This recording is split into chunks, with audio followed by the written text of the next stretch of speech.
The Las Vegas Aces just pulled off one of the biggest daylight robberies in basketball, and everyone watching saw it unfold. When A'ja Wilson sets 37 uncalled moving screens in one playoff series while Aaliyah Boston gets penalized for barely making contact, it's clear something smells worse than a forgotten locker room. This wasn't competition. It was a display of one-sided officiating that could make even the most biased referee blush. The 2025 WNBA playoffs were already filled with controversy, but what took place in the Aces vs. Fever matchup crossed every boundary of fairness possible. Before we break down how the referees handed this series to Vegas, make sure to like this video if you believe the WNBA should review these officials right away. Because once you see the evidence ahead, you'll understand why fans are calling this the biggest officiating scandal in women's basketball history. Let's begin with the stat no one at ESPN seems to mention. Aaliyah Boston, the Fever's powerhouse center who battles inside every possession, didn't get a single free throw in games 1 or 2. Not one. Meanwhile, A'ja Wilson lived at the line with 26 attempts through the series, as if she had unlimited access to it. Boston finished with only 17 free throws total, and nearly half came when Vegas was intentionally fouling in the last minute of Game 4 to stop the clock. Remove those forced fouls, and the imbalance becomes impossible to justify.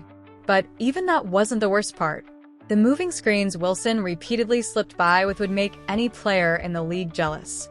We're talking about screens where she's constantly shifting her feet like she's warming up for a dance routine, turning her hips wide, and leaning into defenders with the force of a football tackle. Several analysts reviewed the footage frame by frame and counted 37 uncalled moving screens by Wilson throughout the series.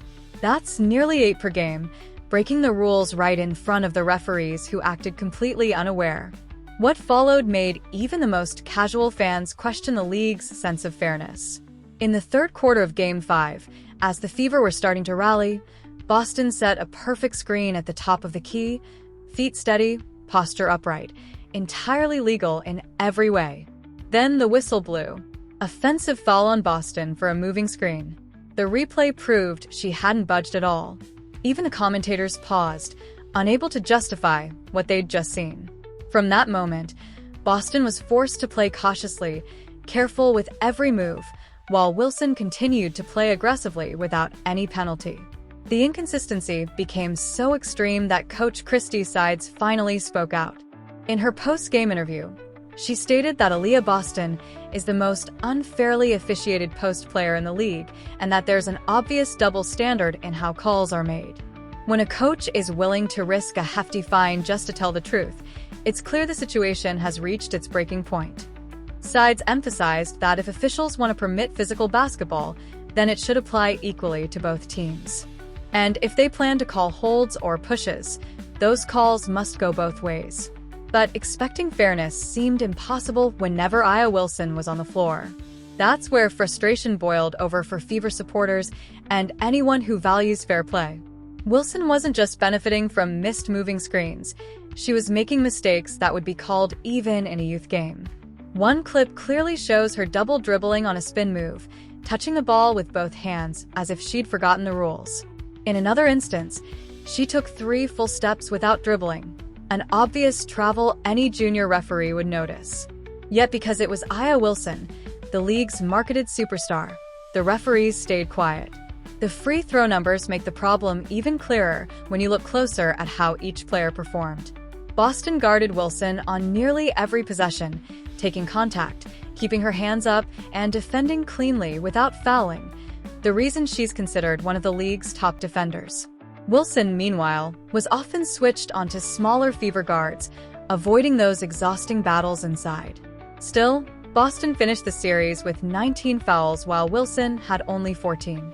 There's no logical explanation for that. And the missed moving screens didn't just vanish into the box score. They directly turned into scoring opportunities that changed the course of the games. One of Wilson's screens looked more like a tackle on Lexi Hull, leading directly to an open three-pointer. Another illegal pick, where she stuck her leg out as if to block movement, cleared a lane for an easy basket. 4 missed offensive fouls in total turned into 10 points for the Aces, a massive swing in a postseason where every possession counts. Those 10 points might as well have been 100. The overtime in Game 5 exposed the bias completely. With 2 minutes remaining in a 2-point contest, Wilson set another clear moving screen right in front of the baseline referee. No whistle. The play ended in a 3-pointer that sealed Indiana's defeat.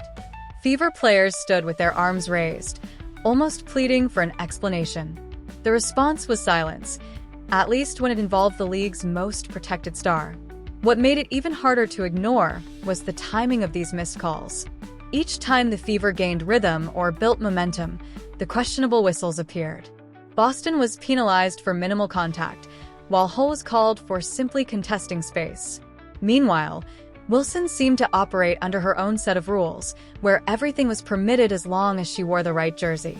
The fallout from this series has shaken the basketball world, with former players, analysts, and even current athletes speaking anonymously, admitting they've never witnessed such one-sided officiating in a playoff matchup before.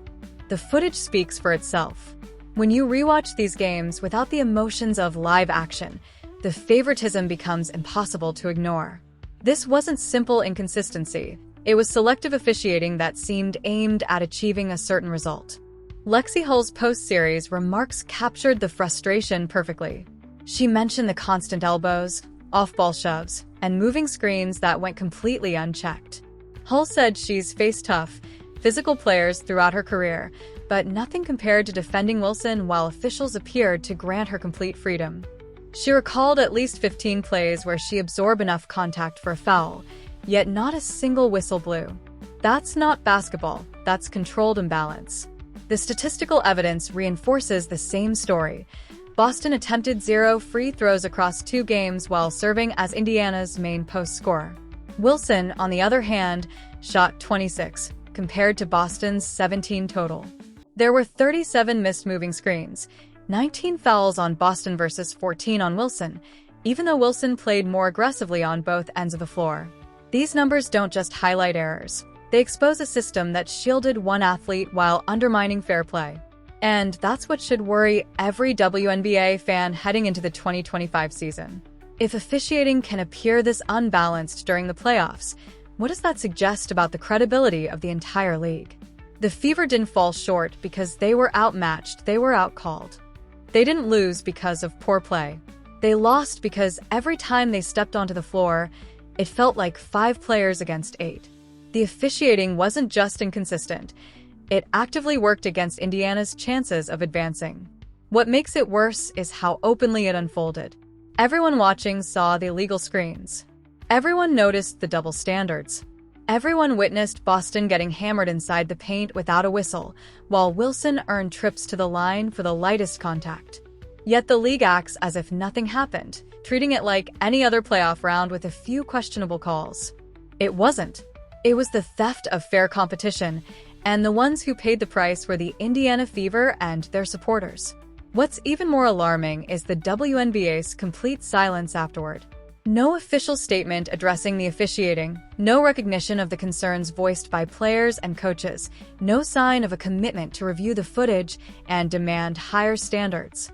That silence says everything about where the league's focus truly is, and fairness clearly isn't a top priority.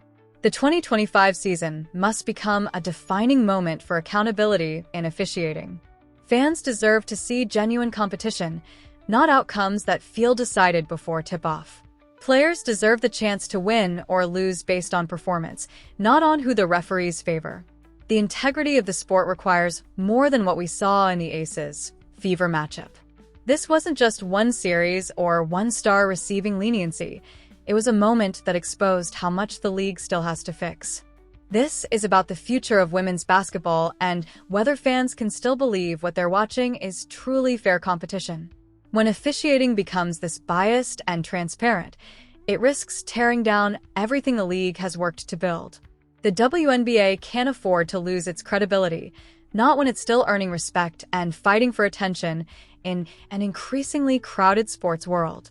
The proof is all there. The replays don't lie. The numbers clearly show a level of favoritism that goes far beyond simple mistakes. A'ja Wilson may be an elite player, but she shouldn't need help from the officials to win. Aaliyah Boston deserves to play on even ground, not in a system so tilted that her effort can't overcome the imbalance. If you're as frustrated as we are by how this unfolded, be sure to subscribe and turn on notifications because we'll continue uncovering these officiating issues throughout the 2025 season. The WNBA might try to move on quietly, but fans won't let this be forgotten. Accountability has to start now. The real question isn't whether the referees influence the outcome. The evidence already proves that. The question is what the league plans to do about it, and whether protecting star names matters more than protecting the sport itself. So far, their silence says it all, and that should concern every true fan of the game.